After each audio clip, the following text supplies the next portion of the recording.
Of course, there's still no sign of any hockey in the US this season. As the NHL lockout continues, more and more players are joining the exodus to Europe. The dispute is over a salary cap, which the owners are trying to impose in an attempt to avoid what they see as a looming financial crisis. The players are having none of it, though, and there seems little chance of reconciliation. There's been no sign of negotiation for weeks, and with the All-Star game already cancelled, surely it won't be long before the season is abandoned altogether. It's now over 2 months since Commissioner Gary Bettman announced the lockout, and there's been no change since. 20 of our clubs are losing money. There have been too many bankruptcies and too many other close calls. I have had too many owners tell me that they will get out of this game if the economics are not repaired. The losses cannot continue. We know it, and we made it clear to the union that this was the set of facts a long time ago. When the union wants to stop the posturing and acknowledges that the problems are as real as our governor's resolve to fix them, we will be here ready to make a fair and meaningful agreement that will ensure and usher in a new era for our game. Well, one of the players who's moved to Europe is Cairns, who's currently under contract with the Florida Panthers. For the time being, though, he's in London with the London Racers. Eric, this wasn't how it's supposed to work out when you signed for Florida, was it? No, but we're making the best of a bad situation, coming over to London and having some fun over here playing for the Racers. There just seems to be no sign of a resolution at the moment. Are you planning on spending the whole season over here now? Yeah, I am. Well, I mean, hopefully they'll work things out, and if they do, then I can go home and play some hockey in Florida. If not, I'd be more than happy to stay here for the rest of the season. How optimistic are you about getting back home, though? As of right now, not too optimistic, but I think that they're working hard to iron things out a little bit, sort it out, and hopefully they can get things together soon. But if not, like I said, I'm happy.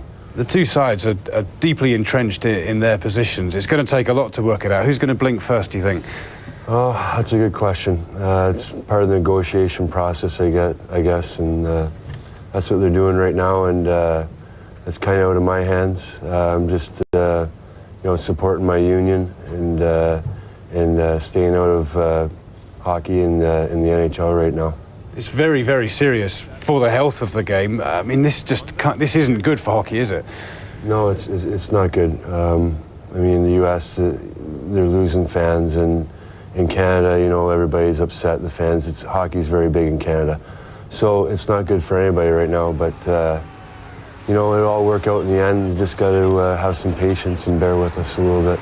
The owners say they have to do this. There isn't as much money in the sport as there is perhaps in the NBA or the NFL. I mean, do you take their point that they have to do something? Yeah, well, I don't know. I'm on the player side, so it's a tough question for me. I think, we went through this 10 years ago, and because of what happened 10 years ago, I am what I am, and I am where I am right now as far as in the league goes. So I have to support the league, and I have to stay there, and for the guys that might be playing 10 years down the road. And it's great for the leagues in Europe, I guess, that all the top stars are coming over. But I mean, what about the guys that play for these teams week in, week out? Have they now been pushed to the side? Well, yeah. Unfortunately, that's the way it goes. But you know what? It should be the best league. The best leagues have the best players. So if you're good enough, you'll stay. If you're not good enough, sometimes you get pushed out, just the same as the way guys get pushed out when European players come over to our league. So, it all works out in the end. Now, you're known as an enforcer in the States, so you're going to be adopting that role for London? Well, I don't think I could ever lose that role. So I'm not going to score 40 goals a year. So I got to play the way I play, and if that takes, roughing it up a little bit, I have a little fun doing that every once in a while. So I guess I'm going to bring it over here too. Well, what are London's prospects? I mean, you've come over here because the coach is an old friend of yours. What can they achieve this season, do you think? Yeah, well, I grew up with a coach, Dennis Maxwell. We played hockey together for a long time. We've known each other since little guys. So, that's one reason why I came over here. The team is really good. We've won 3 in a row, back-to-back games. First road win last weekend, so, the team looks really good. The guys are great.